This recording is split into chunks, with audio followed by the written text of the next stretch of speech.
we are going to talk about testing for the goodness of fit bagi setara. Okay, yang saya akan buat ni sekarang ni adalah setara. Dan saya akan bagi contoh pula untuk tidak setara. Tidak setara. So apa beza setara dan tak setara? Senang saja. Kalau dia tidak ada apa-apa standard yang nak dibandingkan comparison dia, maka dia adalah setara. Tapi kalau dia ada bagi data yang berkaitan dengan probability, ataupun dia kata berdasarkan tahun lepas terdapat cerakinan peratusan hazard di tempat kerja seperti berikut. So dia ada bagi benda yang awak boleh refer. Macam ni dia tak cakap apa-apa kan. Awak buat setara sajalah. So kalau setara, awak akan kata null dia apa? Null dia adalah sama ke tak sama? Kadar adalah sama. Itu je lah dia punya konsep. Kadar adalah sama. So dia punya alternatif, kadar adalah tidak sama ataupun berbeza. Okay. So now, apabila saya nak buat analisis, saya akan pergi kepada analyze, non-parametric, legacy dialog, chi-square. So chi-square saya akan tekan reset dan saya akan masukkan hazard.new. Kemudian saya akan biarkan all categories equal. Sebab saya akan assume as default. Membayangkan seperti default lah. Dan saya akan tekan butang paste ataupun OK untuk generate saya punya syntax dan highlight those syntax and also produce the output by clicking those run icon. Okay, dah sudah? Majority of you already done it. And then we find out that this kind of output are going to be produced. Kita tengok nilai dia adalah 0.468. Betul? 0.468 ini adalah P ke chi-square value? Pandai. Ini adalah P for pandai. Salah. Ini adalah P value lah. Asymptotic significant. Maknanya P value kita adalah 0.468. Menjadikan dia lebih besar daripada alpha atau kurang daripada alpha? Reject or fail to reject null hypothesis? Pandai betul kamu. Kemudian apakah dia punya conclusion? Sama. Dapatlah 1 markah daripada 8 markah. There is no significant difference of the hazard proportion between low, moderate and high group according to the analysis at the level of significance 0.05 dot ni noktah lah where the chi value is equal to 1.52 and the p value is equal to 0.46. Where lagi sekatu kan. Low berapa, moderate berapa, high berapa. Ini contoh lah. Okay. Yang kedua, saya bagi challenge dekat awak pula. Ada satu kajian pada tahun 2028. 2028 bila tu? 2028. Menunjukkan bahawa low, medium dan saya lah 2028 ni macam tak logik pula. Kita ambil tahun 2020 lah. Tahun 2020.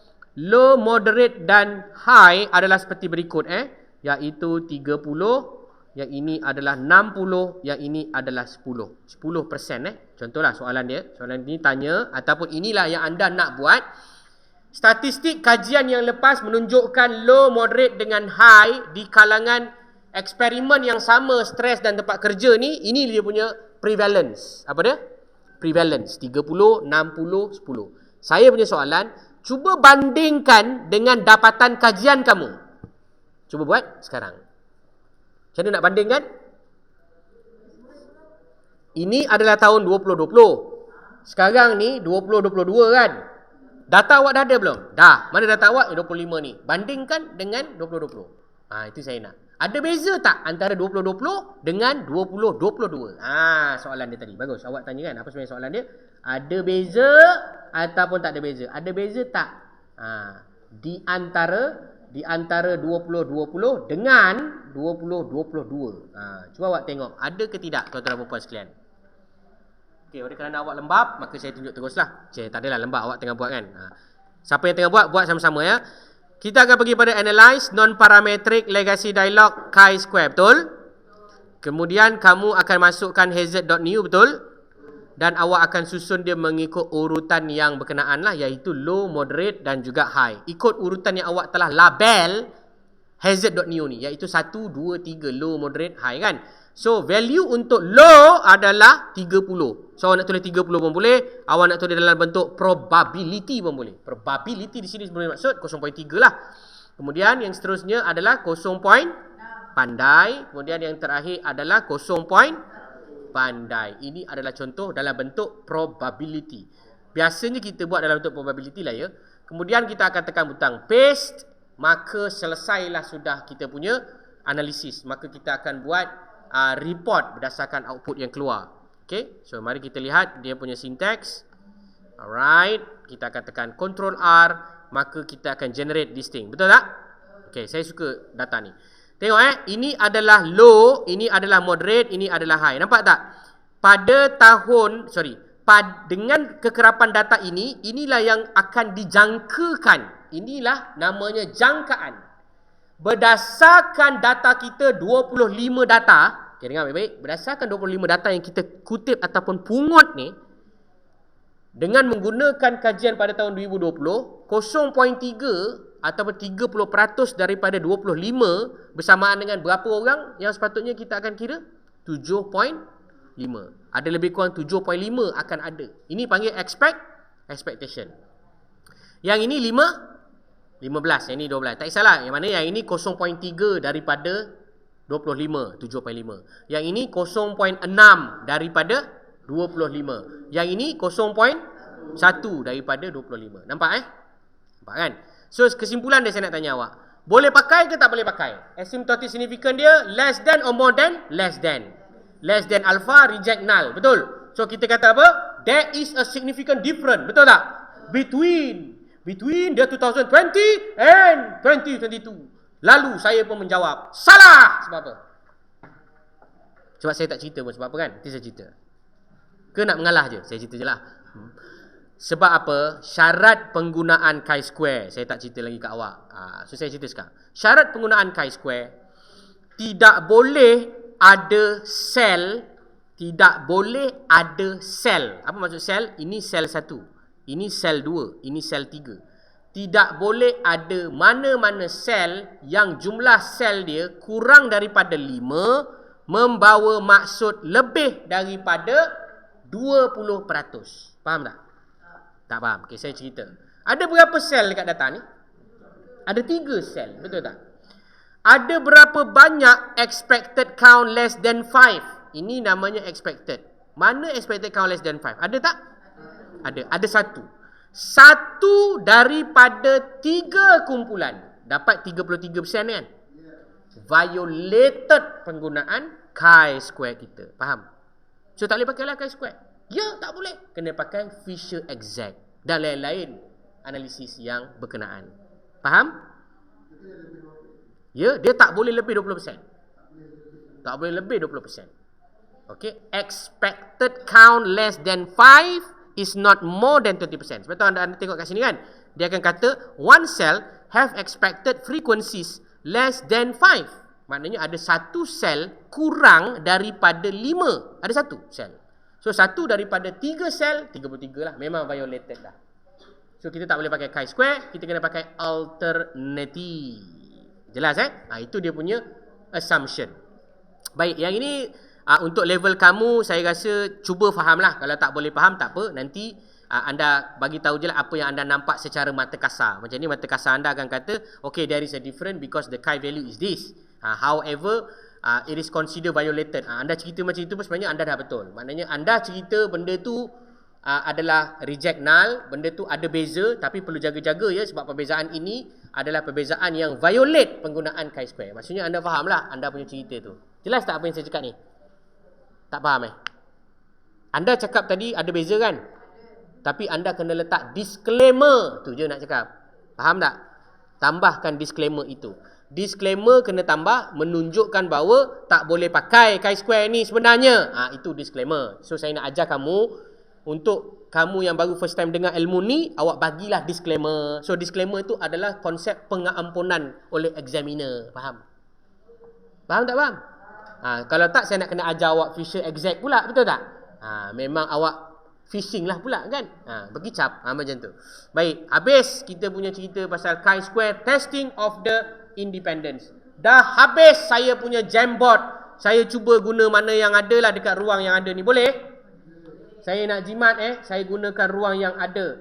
Ni tadi saya padam lah. Baik, saya cerita yang terakhir. Ni yang terakhir. Ni memang very last lah. Sekarang dah pukul apa jam? 12.25. Masya Allah, I got another 5 minutes to finish it up. Okay, yang kedua punya chi-square ini dipanggil sebagai testing of independence. Independence. Ataupun nama lain adalah association lah. Measures of association. Ini yang kita panggil sebagai measures of association. Pengukuran kebersandaran. Baik. Apa dia punya null dan apa dia punya alternatif? Sangat-sangat mudah. Null dia adalah IV. Independent to DV. Faham? Faktor tidak bersandar dengan kesan. Faham tak? Contoh, jantina tidak bersandar dengan stres. Itu contoh dia. Faham? Okey, yang kedua adalah apa yang dipanggil sebagai IV dependent to DV. Apa dia? Dalam bahasa perkataan, faktor bersandar dengan kesan. Okey, ini bahasa matematik dan statistik. Kita pergi kepada bahasa penulisan Melayu biasa. So, kita akan kata apa dia?